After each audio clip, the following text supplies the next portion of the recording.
Hey there, friends, and welcome to episode 284 of Just the Zoo of Us. This week, I am joined by an animal care educator and advocate for a review of the prickly little roly-polies, the African Pygmy hedgehogs. We are going to discuss built-in hoodie strings, standing jeans, biomimicry in sports equipment, a mobile charcuterie, what to do with your skirt when you just gotta go fast, all the ways that hedgehogs fail to beat the witchcraft allegations, and so much more. Just the Zoo of Us presents African Pygmy hedgehogs with Sarah Bessie, the hedge chef.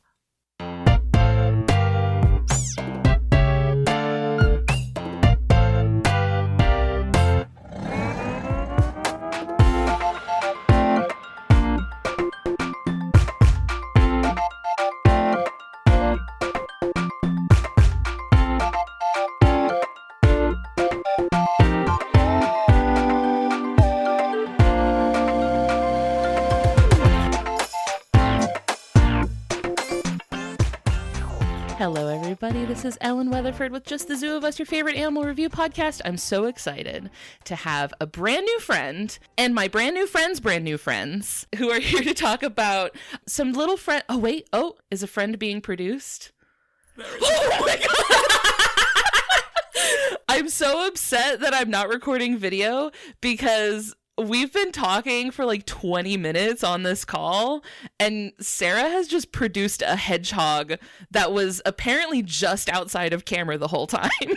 I've been secretly snuggling her. This is Sarah Bessie. Say hi, Sarah. Hey! Sarah, what are your pronouns? My pronouns are she, her. And since the small friend has been introduced, who is the delightful little ball that is just kind of there also? So this is Robin. Robin is one of my rescue hedgehogs, and she has come to talk today. Like, we're just gonna have a nice time. Hi, Robin! Hey! This is awesome because that means the animal is here, like, to speak for themselves. Like, this is a self-advocacy moment. It really is. We're doing hedgehog empowerment, hedgehog representation. This also does feel like, you know how sometimes when you're in a meeting and the boss is also there, you might be a little bit inclined to maybe be a little more boss friendly in that meeting, right, than you might normally be because, like, they're right there. Like, you know, this feels a little bit like a shakedown. This feels like intimidation. Right. Yeah, Robin is here to fact check everything and make sure we are only giving out the best possible information. Gonna be breathing down your neck the whole time, like, literally, sure that's where she likes to snuggle. So Robin is a hedgehog, and Sarah, your work and the content that you make and the things that you post online are about hedgehogs. How did you get into keeping hedgehogs? What was the path that led you to hedgehogs? You know, I wish it was an exciting story. I always wanted a pet hamster as a child, and I wasn't allowed one. But I knew for my whole life I loved animals, and I desperately wanted an animal to care for, but it just wasn't something that I had access to as a child. So when I turned into a grown-up and I went to university, I was like, right, well, now's my chance. No one can stop me. It's like when you realize that, like, you're like, I'm an adult with a car and money, and I can just go get a cake. That's literally what I was thinking. I could just go buy a birthday cake and, like, just for funsies. So you're like, wait a second, I have my own means. Literally. Get me that hamster. I could have that cake for dinner if I want to, and that's definitely not a terrible idea. There's no rules. No rules at all.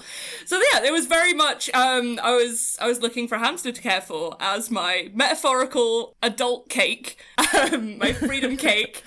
And I found out that these hedgehogs were a thing because they were also selling them in this local pet shop, which is not something that I now agree with, but this is the true story. I've never seen a hedgehog in a pet store. That's wild. It's interesting because they are common enough pets that there will be other people online that have heard of them, and certainly I have an online community of people who care for these animals. But also rare enough that if you get in a taxi on the way to a vet appointment, they're like, what have you got in there? A what? It's like, what do you mean?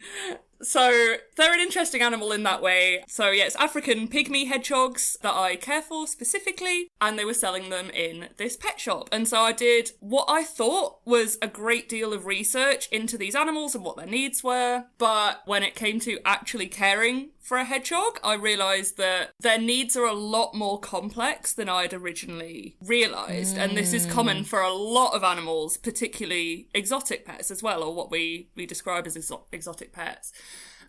That's how they get you, right? They'll be like, oh, they're fine. All they need is, a cage and some cat food, right? They want you to think, oh, well, that's easy enough. I can take care of that, so that they'll buy one. And then you're like, uh-oh, oh no.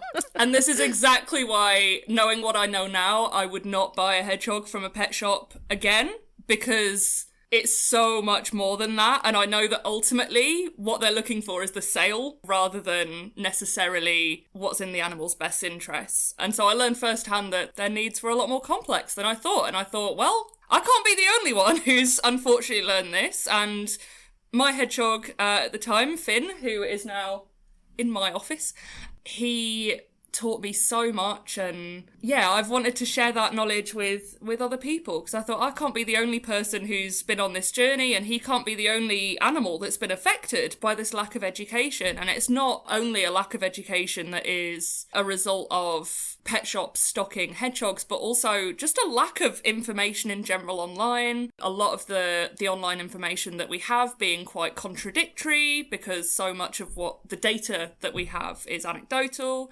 And all of these things kind of coming together to create a perfect storm of lack of information and misinformation, which ultimately impacts these animals. And so I thought, right, well, now that I know better, not only can I do better, but I can help other people to do better for their animals as well. This also lines up pretty well with your academic sort of background too, of like already being interested in, studying animals and learning more about animals. Could you talk to us a little bit about your zoology journey? Absolutely. So I'm working towards a second degree in zoology at the moment, but my first degree is actually in anthropology, which you may know as the study of humans and their cultures.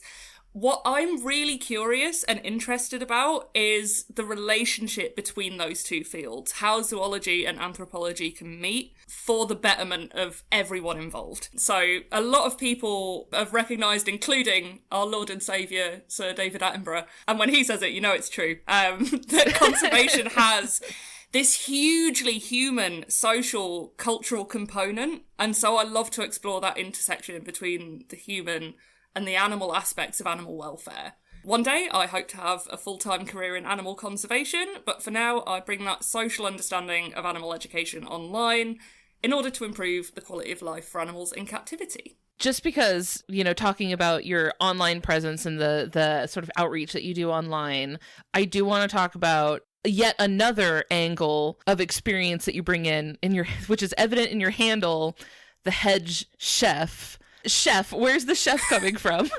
That is such a valid question. So I have a professional background as a chef. I would love to say that that's been my true passion all along. The reality is that is the job that I got to pay my way through university. So yeah, I'm a culinary, anthropology, zoologist, aspiring zoo person. What a melting pot of expertise.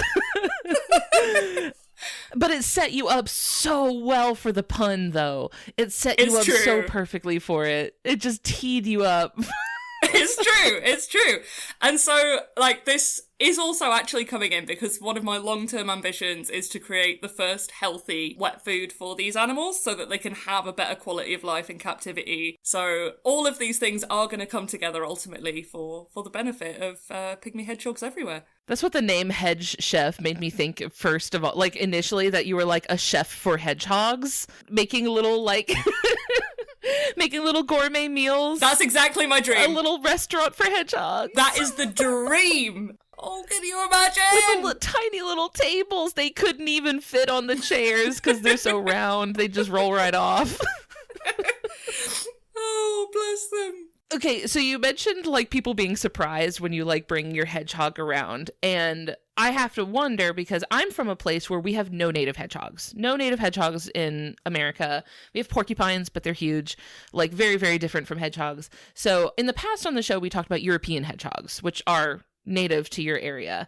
Is there a big difference between the hedgehogs you would just find out in your garden versus the hedgehogs that you happened upon at the store? Yeah, so they're actually quite different. They're very different in size predominantly. The other key difference that I would note is how they respond to their environment, especially in terms of hibernation. So European hedgehogs are very well known. I don't want to call it a penchant for hibernating because same. I was about to say, like, if there were one thing I would have a penchant for. It would be napping. But yeah, so European hedgehogs are very well known for hibernating, whereas the African pygmy hedgehog, also known as the white-bellied or four-toed hedgehog, is a lot more prone to what is known as estivation due to the climate that they naturally reside in. So it's much hotter where they live. They are native to Central Africa, and so they are much more prone to a state called estivation, which is the same kind of dormancy state as hibernation, but it's in response to hotter temperatures. Do the African pygmy hedgehogs like respond okay to suddenly being in a cold environment now? Like, how do they do with the cold of like the UK, for example? Yeah, so that's a really good question, especially for pygmy hedgehogs in captivity. It's actually a matter of safety that hedgehog keepers in the UK and actually around the world keep their hedgehogs at a very stable temperature because they are very sensitive to sudden changes in temperature, be they too hot or too cold. If they do get too cold, they are at risk of hibernation, but unfortunately they wouldn't be able to survive that process, or it's at least highly unlikely that they would be able to survive that process. So as humans who are responsible for their well-being and their safety, we keep them nice and toasty so they don't have to go through that. And they also don't estivate in captivity as well for that reason. You just gotta give them a little fireplace. A little fireplace to curl up next to. Yeah, well, that's it. This is why I've got my hedgehog Robin snuggled up to me as we speak. That's one of the ways that she stays warm outside of her enclosure. It's funny, people think about like having to include heat sources and stuff when they think about like reptile enclosures, but they don't tend to, I think about it for mammals, like keeping a mammal like a hedgehog. You wouldn't think, oh, I need to heat it up. They gotta stay toasty. But that's another one of those things that, like, if someone's just trying to sell you a hedgehog, they might not tell you, like, oh, you're also going to need to regulate their temperature and their humidity and stuff like that. Like, it's the same. It's a lot of investment. And it's such a shame as well, because they are, or at least were for a very long time, a kind of fad pet. And so not only was there this huge demand to, I don't like to say own, but to keep these animals in our homes, but also a total lack of information at the same time, which I do feel has really impacted them. Well, let's teach people about them. Let's give them some information. Let's do it. If this is anyone's first time listening to this podcast, we rate animals out of 10 in different categories, and the first one is effectiveness. This is physical adaptations, things that are built into the animal's body, things like tools that they have at their disposal, things like that help them adapt to their environment, or whether it is find their prey or not become prey themselves. Sarah, what do you give the African pygmy hedgehog out of 10 for effectiveness? I have settled on a score of 8. Okay. And this is also, I should forewarn you, where the bulk of my notes lie, is in this category. I mean, it's what do they call it? A tactical assault hamster? Pretty much, yes. Spiky potato, assault hamster, there are so many names for them. Because they're so cute to look at, which I'm sure we'll talk about later on in aesthetics, but also they are metal. Brutal. If you look up in the dictionary, like the word metal, there is a photo of a pygmy hedgehog. Like they're not playing around. Well, they look the part with the Liberty spikes, right? Like they got the spiky hairstyle. So that's true. Clearly they've already at least aesthetically, they've nailed the punk look. So the reason that you have Groundhog Day in the US is because it used to be called Hedgehog Day, but you don't have any native hedgehogs. And so... Well, yeah. And so people were like, well, what's the next best thing? Wait, so do you guys do Hedgehog Day in the UK, or was this just a purely anachronistic sort of thing? I think it was a Roman tradition. Did they have a Hedgehog Day? That's also National crazy. Hedgehog Day is a Roman tradition preceding the modern Groundhog Day. This is true life. Huh. Yeah. What? And so I think it was something like knowing when the same purpose, so like knowing when the spring is coming, and it was because hedgehogs coming out of hibernation would kind of signal that the weather was getting warmer and that their bodies had sensed it was time to come out. And groundhogs just kind of rhymed, so we were like, that's what we got here. Close enough. It'll do. Give him a little hat.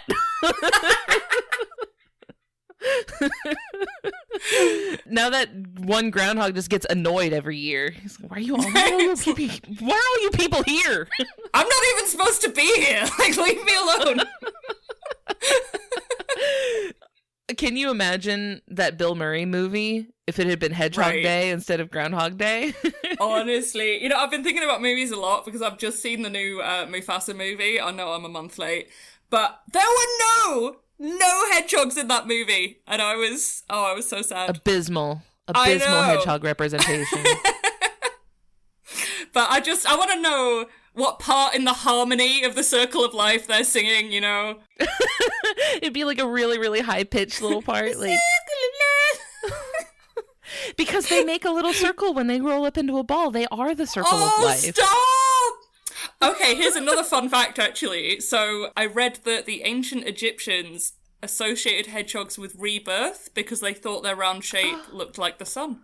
Now, that is a common motif, I feel like, because I feel like there was a similar association with dung beetles. That is absolutely true. Like, it looked like they were, like, pushing the sun. So it seemed like a very common thing for them to be like, circle, must be sun. I think so. If circle, then sun.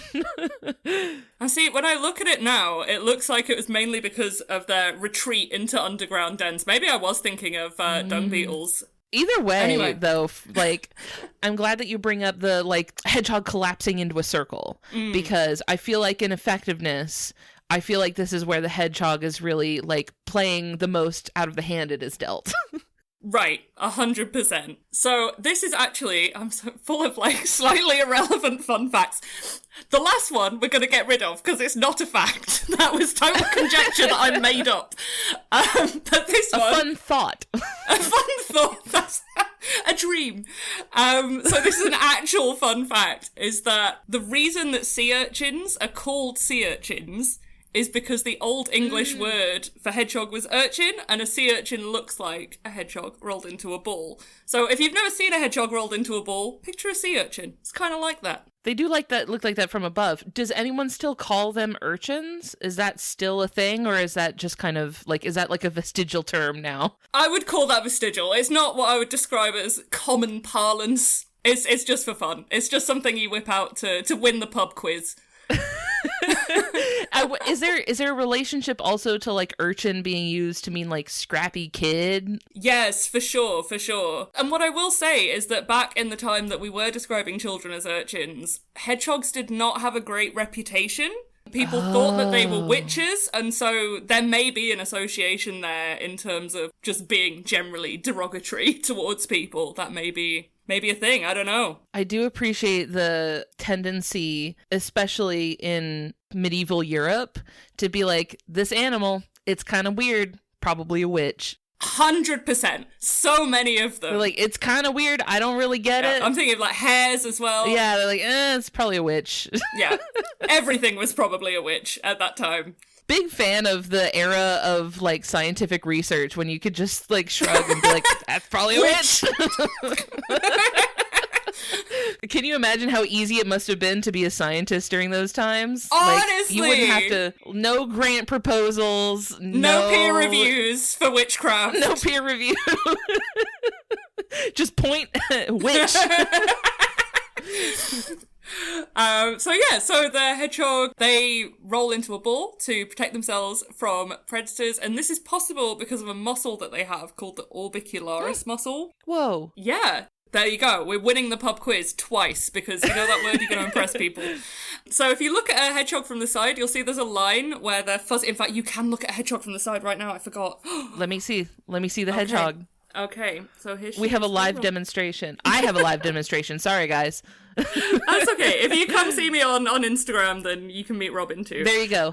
But you'll see on the camera, there's a line where her quills end and her fuzzy tummy starts, right? It's quite a distinct line.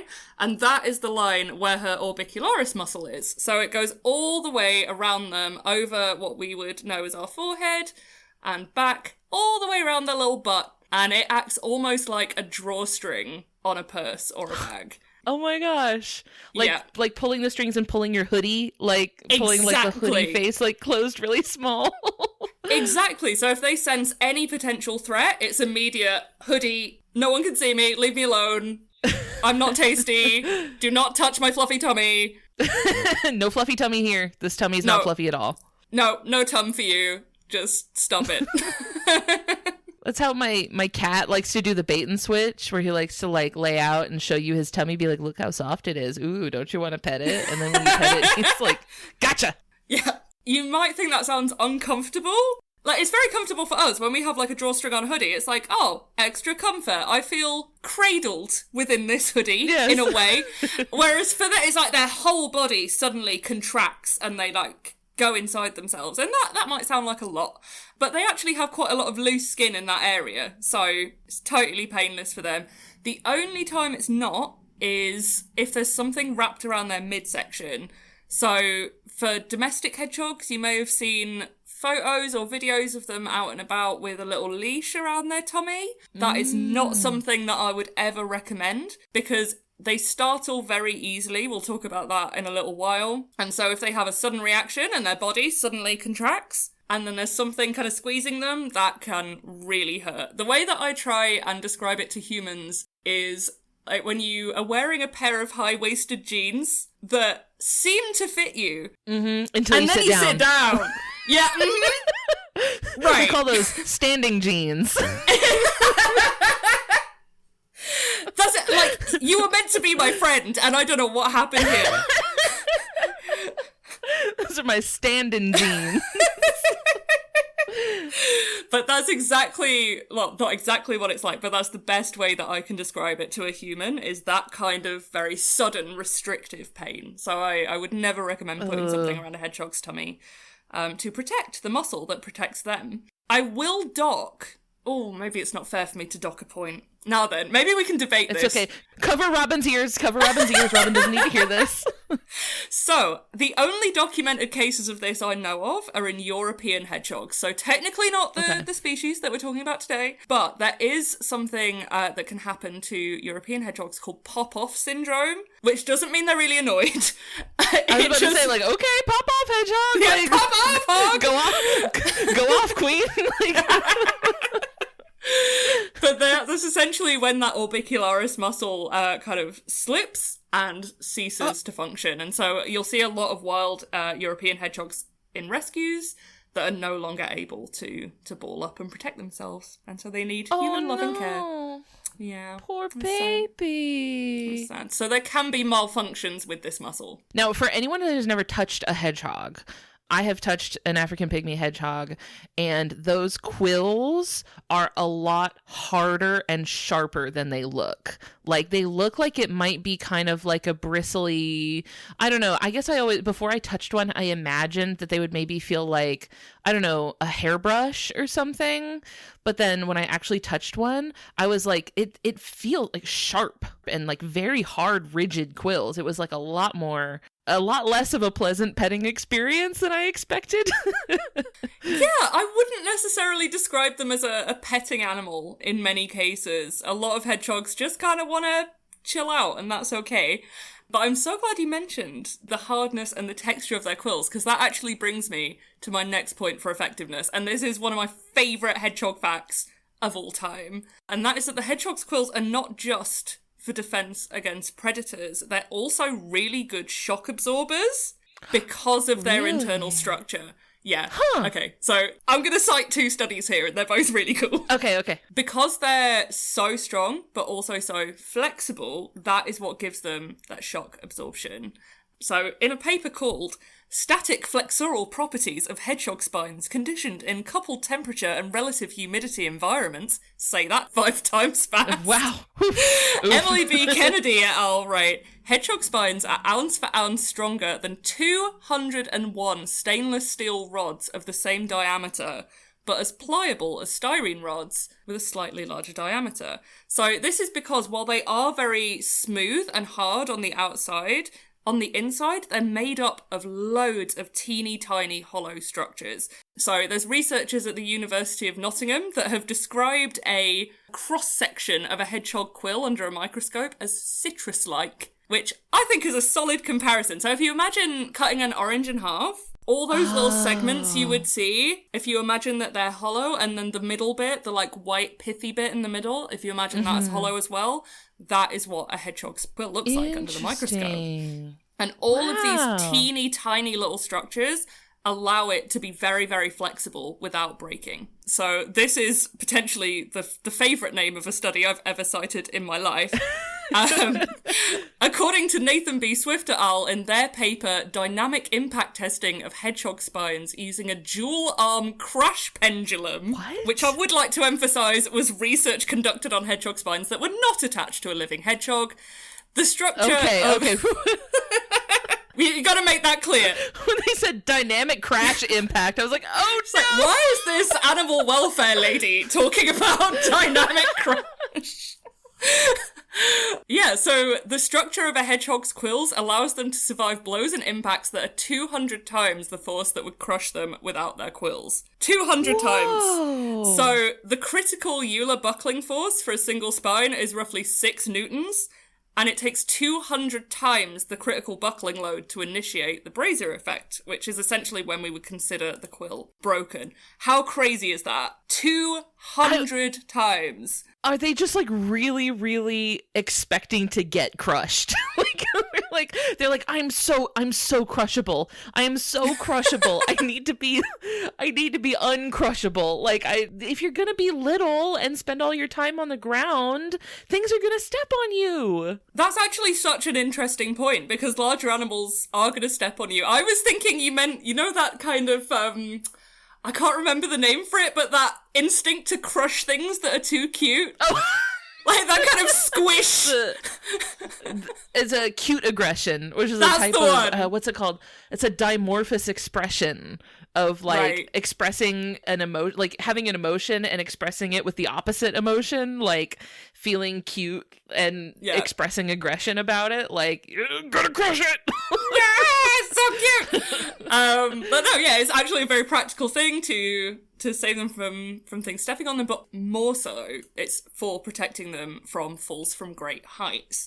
So, because their diet is largely insect-based, they have been seen to climb trees and climb plants in search of food, which poses a problem for them because they are amazing climbers when they're going upward, not so much down.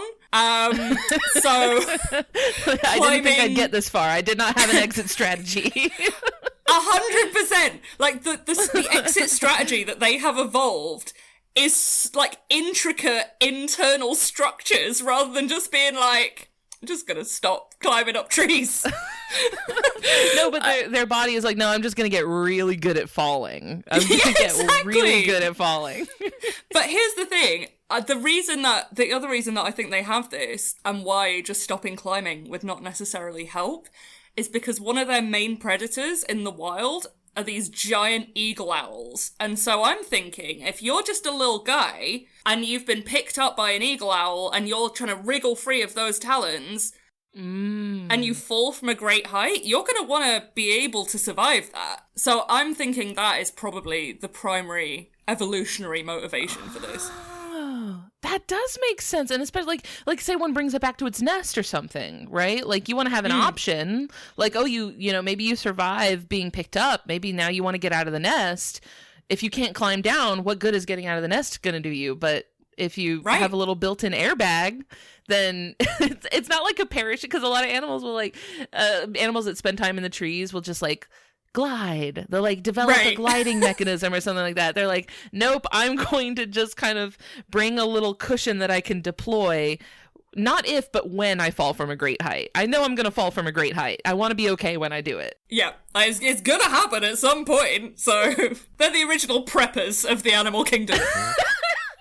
Very funny to me. Oh, and they do like burrow underground, right? So like it's very prepping. It's very funny to me that they would go to all the trouble of climbing up a tree to like find insects, get food and stuff like that. And then once they're up there, they're like, my job here is done. And they just sort of like, I'm imagining they just like fall backwards. Like they just like stand up and lean back and just let the wind carry them. That's such a vibe. I want to have that approach to life. Like, I'm good. See you guys later. Bye. And they just like lean off the branch and tumble off into the forest floor. You know, it does work for them. They're actually so good. Their spines are so good at shock absorption that we're making human inventions inspired by hedgehog claws. Really? Yeah. And I love to talk about biomimicry because I think it's the coolest thing in the world. Yeah. And we have a hedgehog one. So, research from the University of Akron led to an Ohio-based company called Hedgemon, fabulous name, developing a liner for football helmets made of synthetic quills that will protect football players from the impact of collisions and making them less susceptible to concussions. Wow, that's huge. I don't know how familiar you are with American football, but it is such a pervasive issue in football, like traumatic brain injuries and repeated concussions, where like professional football players have an astronomically high risk of like brain and skull fractures and like very, very serious problems with their head after like a career playing football. So that is really interesting that like hedgehogs could be making football a little safer. What an interesting like, isn't that amazing? application for that. Right. Like, obviously, high collision contact sports. That's what I think of when I think of a hedgehog. That just makes me think that people are like using the hedgehogs like a baseball or something. Like you just throw them and like you just toss them around. Which, for the record, I would not recommend you try at home. No, don't do that. It's a bit. It's a joke. We're goofing. Now, one thing that I do like about their quills is a thing that they don't do, but that I loved when people thought they did it, which was using them as shish kebabs, as little fruit skewers. I'd completely forgotten this. I was like, I thought you were talking about something completely different. And I was like, yes. And he said that. And I was like, what? Well, I'm excited for whatever you thought mean? I was talking about, but I was talking about the little fruit skewers things. Have you seen that? Yes. Oh my goodness. So, it was in the Middle Ages, wasn't it? There was a rumour that hedgehogs were not only stealing milk directly from cows, but also hoarding fruit on their spines and stealing it and taking it home. And so there are all these medieval paintings, which I highly recommend Googling because they're the best thing I've ever seen in my life, of all these hedgehogs covered in like full-on apples. Which an apple is like bigger than a hedgehog. I mean, bigger than a small one, for sure. Like, I would say if I were to measure a European hedgehog in apples, which are the hedgehogs in these paintings, I would maybe estimate about 4 or 5 apples for a hedgehog. And that's still a lot. Like, imagine carrying a fifth of your body weight. Coated in them. Here's where I have to dunk on the medieval people for a minute, because even in the illustrations that they had to take the time to like draw and think about while drawing, you can see that the hedgehog has teeny tiny nubby little arms and no thumbs. So what did you guys think the hedgehogs were doing with the fruit once they were on the spines? They can't reach it. Like they can't it's stuck. It would be like if you had to like carry your groceries home by putting them in the small of your back. Like right. What was the game plan? Like, what did you think they were doing? How did you think they were getting it would like require teamwork. You'd need like another hedgehog to help you get down your food off of your back. Yeah. Unless you're going to do a Taylor Swift and just shake it off. Yeah, it's crazy. Like a moment of thought. 100%. What I will say is that hedgehogs are surprisingly flexible. Oh. And so they can scratch itches, like, all up on the top of their back. And they can also bend their face towards the middle of their back for a behaviour that we'll talk about later on. Like, I still wouldn't expect them to be able to dislodge an apple that they'd securely placed. A big ask. Yeah. Yeah. Certainly we wouldn't have these whole, like, cornucopia fruit baskets on a hedgehog. They're a little moving charcuterie. It's a mobile charcuterie that just, like, Can you imagine having one of those at a party? You're like, oh, it's just, don't worry, it'll make its way to you. Ellen, this is a real thing. It's a self-serving charcuterie. This is actually a real life thing on our journey of Googling. There's no way. I swear to you, if you Google the words hedgehog, I think it's like hedgehog party food or something, we played a whole game on Instagram called Cute or Cursed. Oh dear. And it's this thing from the 80s where where people would get a ball of foil, stick like toothpicks in it, and then but they would make little hedgehog faces, and they're all terrifying. I was gonna say, like, this is a cute idea, but like in execution, it really falls apart, I feel like. Now I see one with a potato. There's one that someone has done with a potato that they stuck a bunch of toothpicks in, and I actually do like that a lot. That's actually pretty good. I'm coming in. It's a potato with googly eyes on it. I'm going to put it in the chat in here so that you can, excellent. I'm going to drop a link to it so that you can see. It's just a potato with googly eyes and toothpicks on it. Oh my goodness! I love that! Isn't that I have cute? yet to see a situation that is not vastly improved by a set of googly eyes. It does kind of, I see it. I see the vision. It's pretty cute.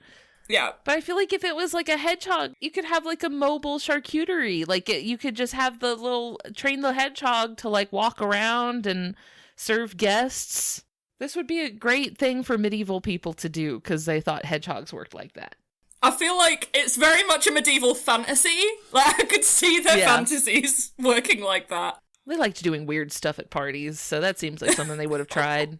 Because you mentioned that they can like twist around and scratch all the different spots on their back. Do you think that when they do that, they really wish they didn't have all those spines? Do you think when they're doing that, they're like, ow, ow, God, ow. That's actually really interesting to think about because the bottoms of their feet, I'm talking hedgehog now, the bottoms of their feet are like actually very soft. They're soft pads. So maybe if they were in a situation where they were feeling distressed and had an itch, because it's only when they're feeling a bit distressed and a bit anxious that those spines go up. It's if they detect a threat. Otherwise, it's fairly smooth. But if you were to like catch it the wrong way, maybe, I don't know. I'll have to ask Robin. Ask Robin if it hurts when you get a little itchy. Yeah, do you ever have immediate regret when you scratch an itch? She's not talking to me. She's like, this is an outrage. I'm livid. Hey friends, we're going to take a quick break to hear from our friends on the Maximum Fun Network. When we get back, we're talking ingenuity and aesthetics for the African pygmy hedgehog, so stay right here. Hi, is this Kelly? Yes, this is Kelly. Hi, Kelly. This is Jesse Thorne, co-host of Jordan Jesse Go. Hi, Jesse. I'm calling because you were just named Max Fun's Member of the Month for April. Oh, wow. This is so surreal. How long have you been a Jordan Jesse Go listener? Probably 8 years. I actually saw you guys at the Bell House in Brooklyn in 2019. Was seeing us the reason that you started listening to the show? I didn't know. I had been listening for a while. Why did you end up becoming a member? It's really just been such a dependable source of laughter and joy and comfort. I just appreciate that, and I didn't want to take it for granted. So I wanted to contribute and show my support because I don't want it to ever end. Kelly, thank you so much for talking with me, and thank you so much for being a member of Max Fun. Absolutely. It's my pleasure. It's totally worth it. If you're a Max Fun member, you can become the next Max Fun member of the month. Support us at MaximumFun.org/join. This season on The Adventure Zone, Abnimals. Get ready for a brand new crime-fighting trio here to protect the anthropomorphic muscular animal citizens of River City. Featuring Justin McElroy as Axolile, the firefighting axolotl. Clint McElroy as Roger Moore, the debonair cow of mystery. Griffin McElroy as Navy SEAL, the raw seal that has never served in the armed forces. And Travis McElroy as every other swole critter in River City. This swear-free Saturday morning cartoon-inspired story airs every Thursday on MaximumFun.org or wherever you get your podcasts. Let's talk hedgehog behavior, because the second category that we rate animals on is ingenuity. These are behaviors, things that they're doing to maybe solve problems that they face, navigate and thrive in their environment. What do you give the African pygmy hedgehog out of 10 for ingenuity? I have given them a 7 for ingenuity because... Now, out of the hedgehogs that I've met, 7 seems generous. Really? What makes you say that? They seemed so just like nothing going on in there. Just very just kind of vibes based.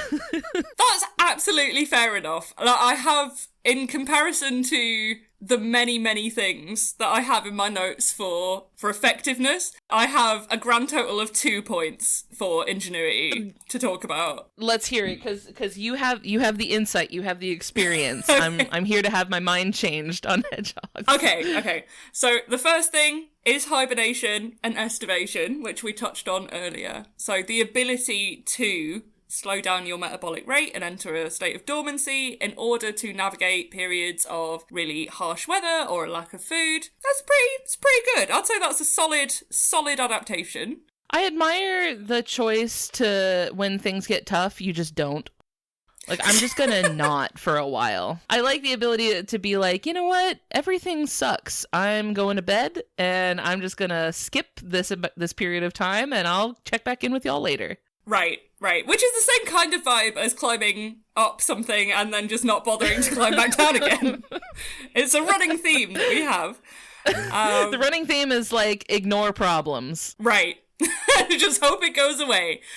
So yeah, the other thing, the main thing that I have for ingenuity of hedgehogs is a behaviour that researchers don't actually know for certain the purpose of it, but it serves so many purposes that it's so interesting to talk about, and I think it deserves to be in ingenuity. Absolutely. Okay, so this is a behaviour known as anointing. Now, a lot of animals self-anoint in various ways. There are species of primate who kind of rub leaves on themselves for medicinal reasons or to attract mates. If you have a skincare routine, that's anointing. Yeah, exactly. If you are putting a substance onto yourself for a purpose, you are anointing. Now, so many animals do this, and so many animals do this for various reasons. The way that hedgehogs do it is very interesting. What they will do, because, as you rightly pointed out, they don't have the dexterity in their hands to reach around their bodies, what they will do is they will foam at the mouth, they will create a foaming saliva, they will double back on themselves and lick it onto the spines on their back. Not beating the witchcraft allegations at all. Honestly fair. This is the point where I'm yeah, valid. I get it. Maybe y'all were right. They actually were doing witchcraft. They actually were witches. Sorry, you guys were wrong about the fruit stuff, but this one you were spot on. Yeah, I'd like to apologise to all of our medieval listeners today. I was wrong. But yeah, when you look at it, it is a lot. It is a lot to take in, and a lot of people, when they see a hedgehog doing this, think that it has rabies. That's not the case, it's just anointing. So there are so many different theories as to why this happens. I'm actually going to start with the most recent, because I've only just heard about it, and I think it's so exciting. Hot off the presses. So there is an independent researcher called Judith Dunkirk, very, very cool person who does very, very cool work with hedgehogs. And what they are positing at the moment is that because the hedgehog spines are hollow, as we discussed earlier, they're also very absorbent, that this could be a way for hedgehogs to take in and familiarise themselves with their environment, and to kind of keep their environment with them. In quite a lasting and permanent way, which is very, very cool. Yeah, that is interesting. Like they're absorbing it through their saliva, or that the saliva is helping the air around them adhere to the spines. So what they'll do is they have what we call the phlegm response, and they'll take in this kind of information from their environment that will then kind of mix with this saliva that they will then spread on their absorbent spines. And so all of that information is then entered into the spines. So they're essentially inputting data from their environment into their own bodies, which I just think is so cool. Yeah. So that is one theory. Another theory that I find fairly compelling is that it is to disguise their scent from predators.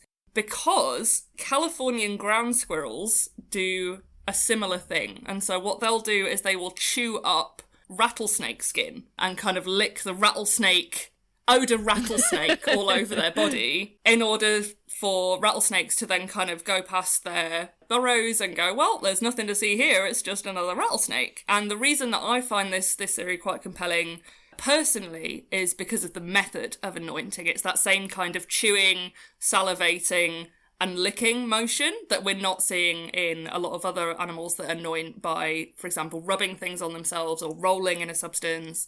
So that's an interesting theory.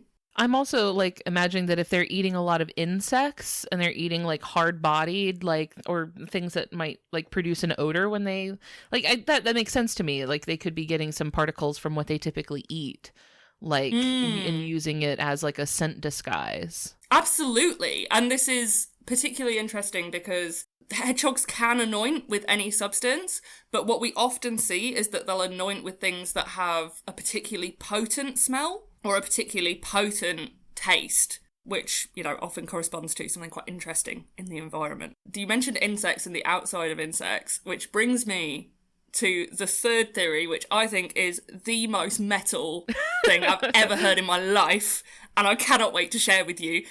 The third main theory for the reason that African pygmy hedgehogs anoint is for protection against predators. And this is because wild four-toed hedgehogs, wild African pygmy hedgehogs, have been observed to lick the poison from poisonous animals and lick that onto their spines. So if a predator sees a hedgehog in its ball state and goes, you know what, I'm gonna find out today, I'm gonna touch it anyway, then they'll get dosed with not only a cheeky little stab, but they'll also be stabbed with quite an irritating poisonous substance. So I think that's super cool. So they would be one of very few animals that I'm aware of to be using another animal's biochemical secretions in this way for their own self-defense. Yeah, we've talked about the Glaucus atlanticus, the sea slug that like doesn't make its own venom, but it metabolizes venom from its diet and then like stores that venom in its own body and makes itself poisonous. And I feel like recently we talked about a bioaccumulation in a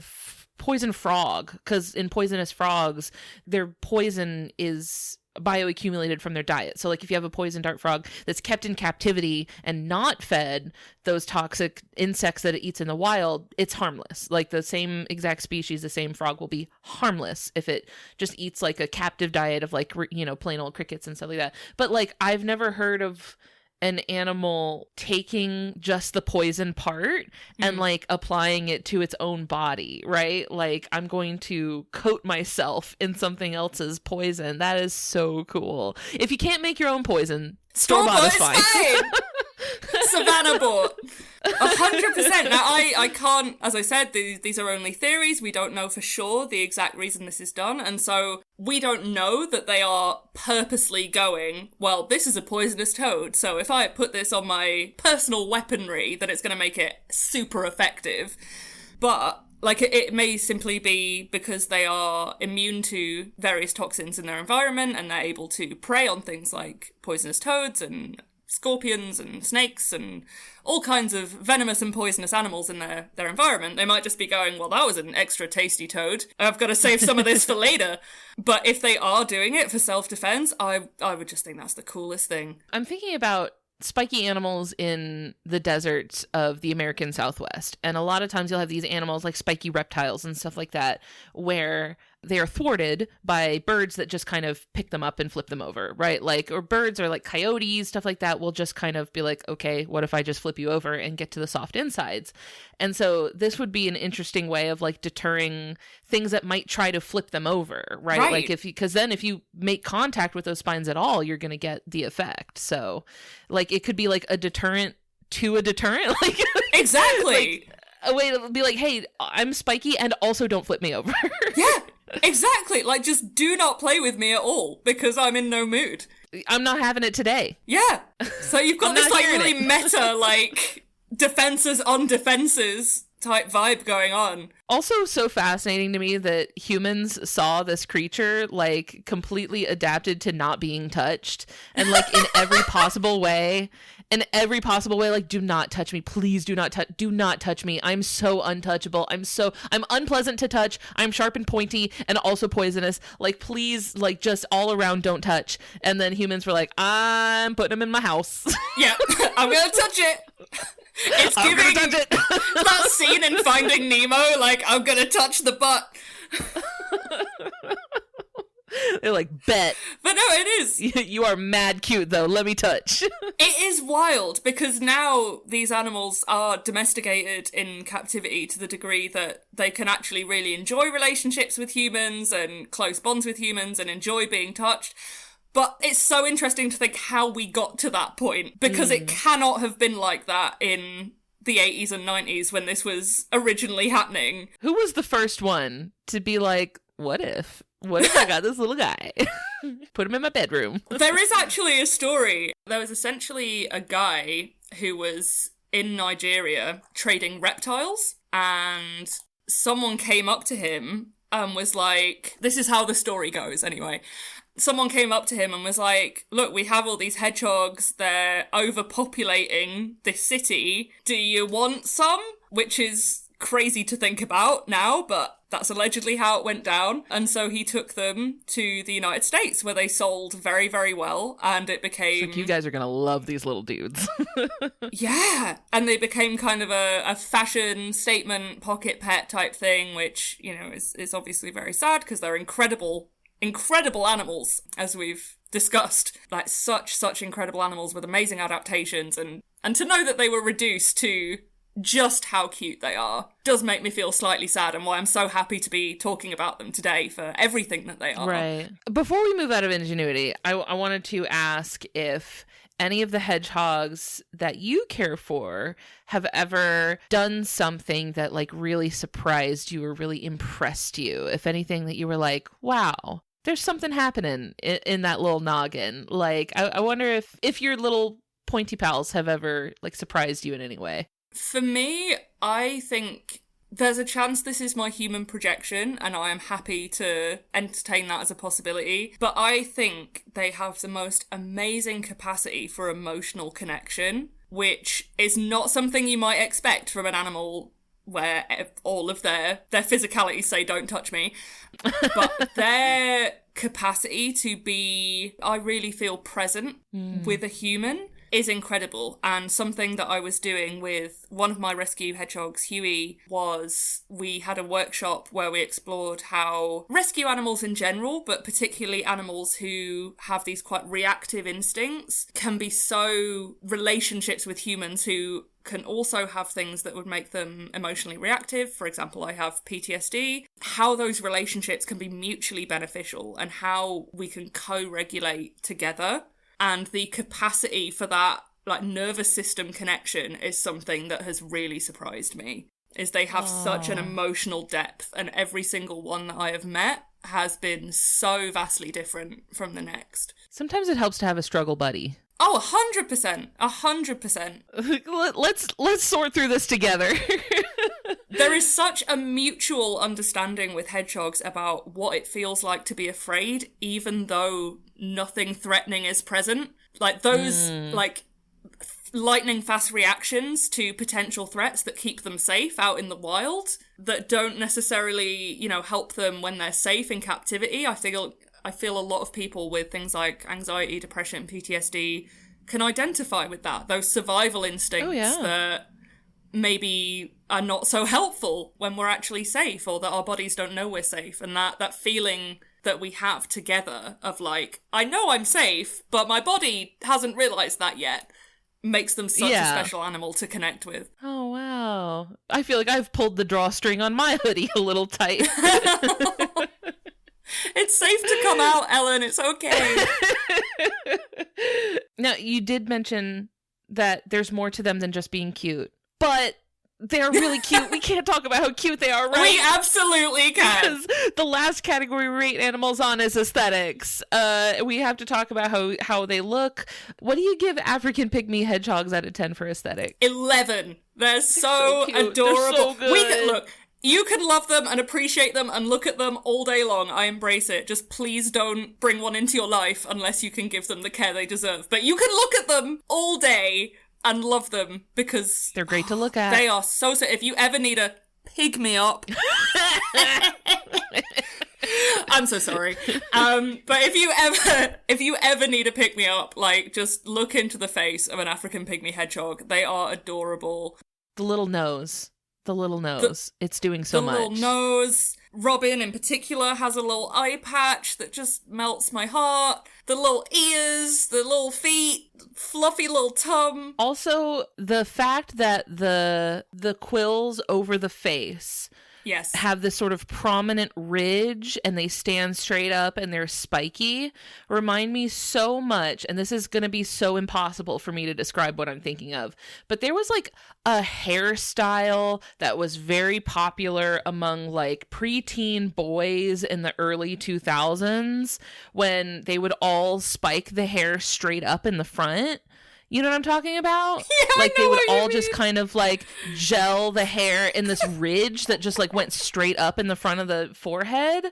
This is an extinct hairstyle, by the way. This is a hairstyle that like does not exist anymore. But at the time, I associated that hairstyle with a kid named Tanner who was really mean to me. So I see that hairstyle. I'm like, but Yeah, but look at you now, Ellen. Look at you I now. know, look at me now. Now Tanner's listening to you. Does Tanner have a podcast? No. Well, he probably does, actually. Yeah, maybe it's about hairstyles that are underappreciated.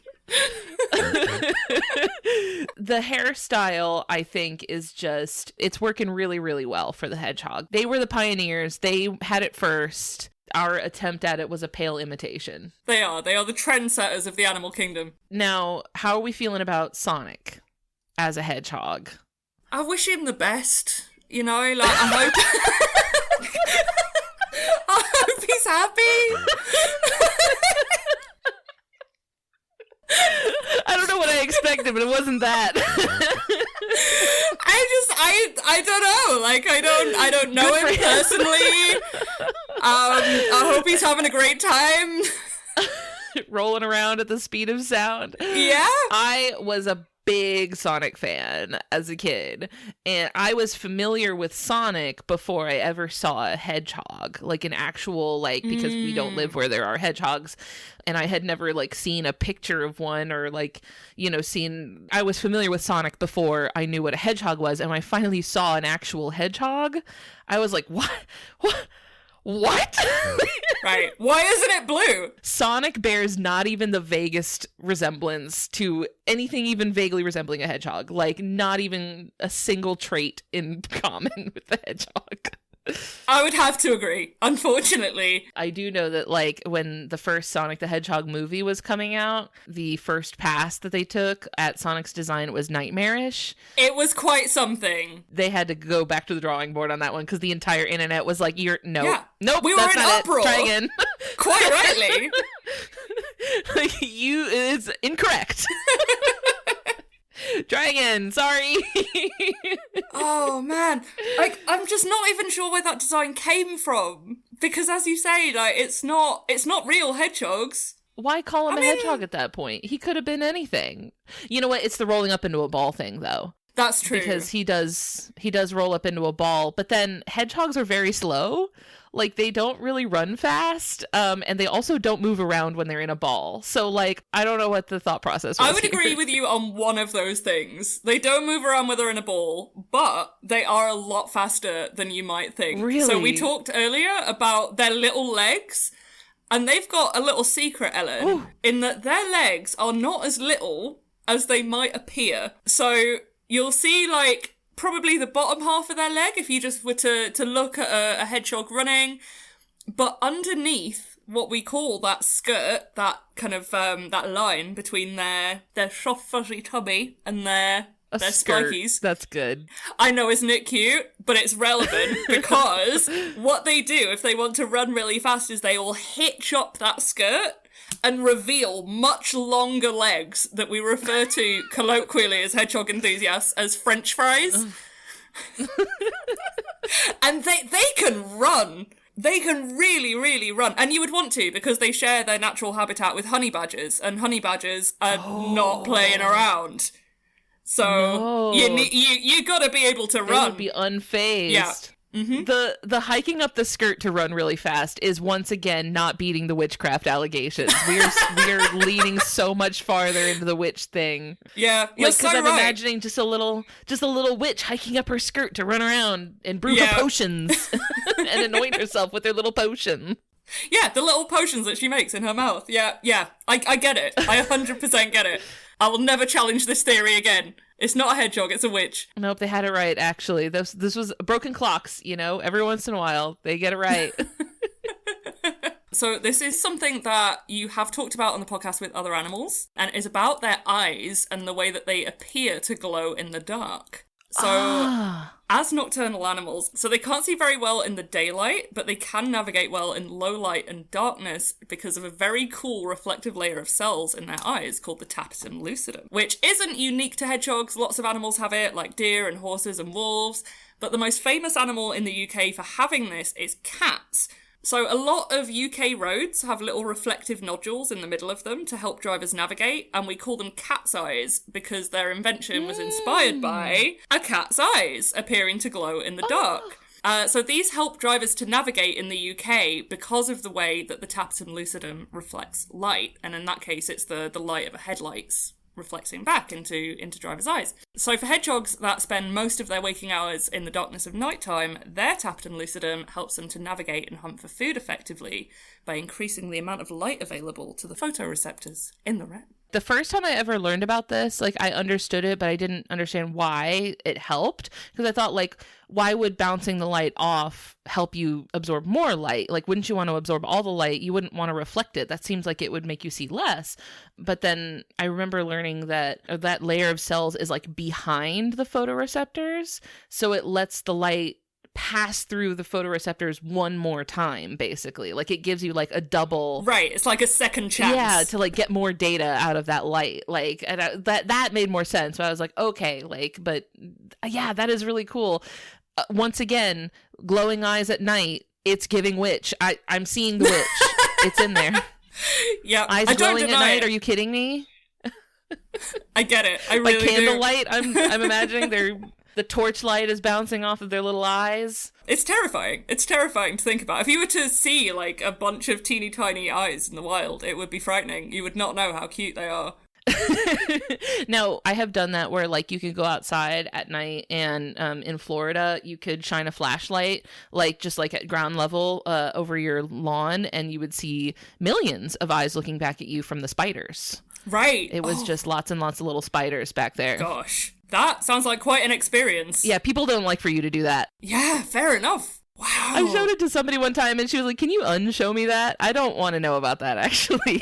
I would like to delete that from my brain. Please, I would like to unlearn that. Wow. Yeah, I that's going to stay with me. I don't have a response for you because I'm still digesting it. Try it sometimes. See how many spiders you got back there. It's fun. Wow.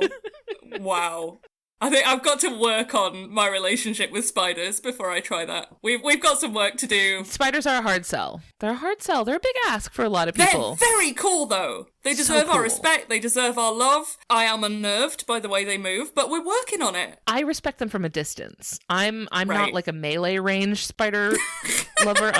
I'm a ranged spider lover. I like to love them from a 3+ foot radius.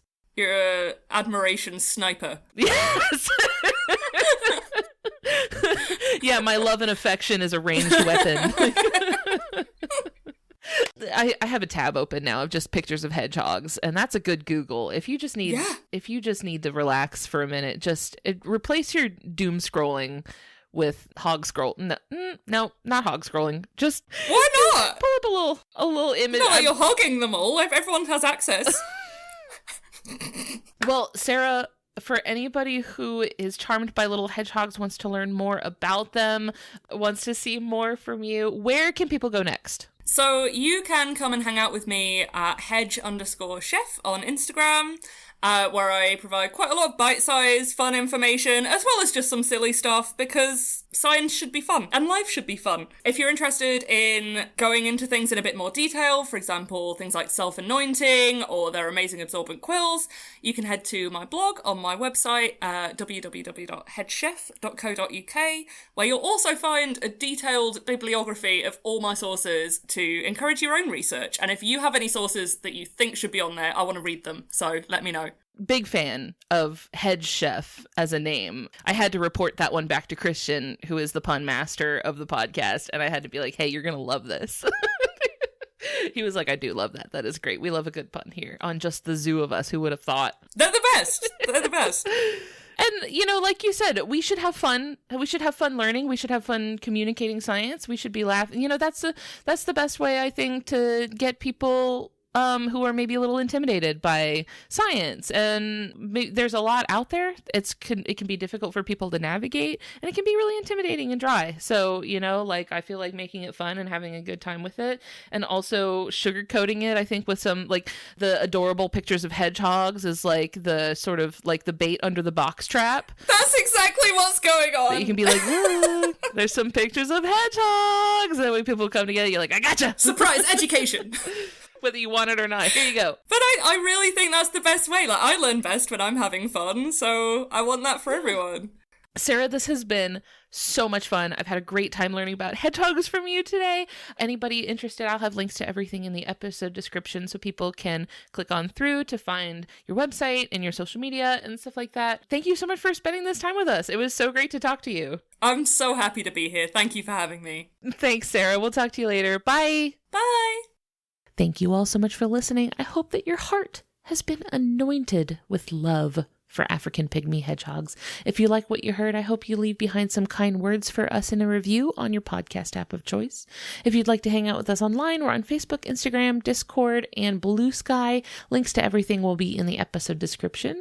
You can also send me an email at ellen@justthezooofus.com if you have a cool animal you'd like to hear us talk about on the show.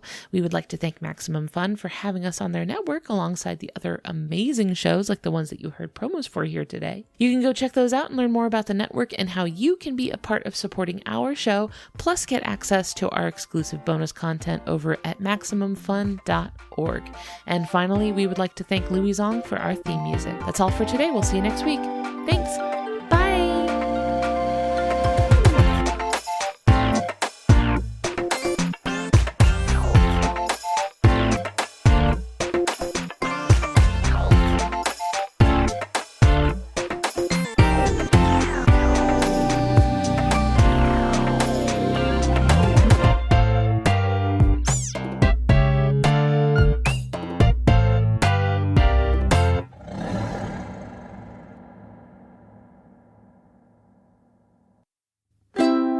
Maximum Fun, a worker-owned network of artist-owned shows. Supported directly by you.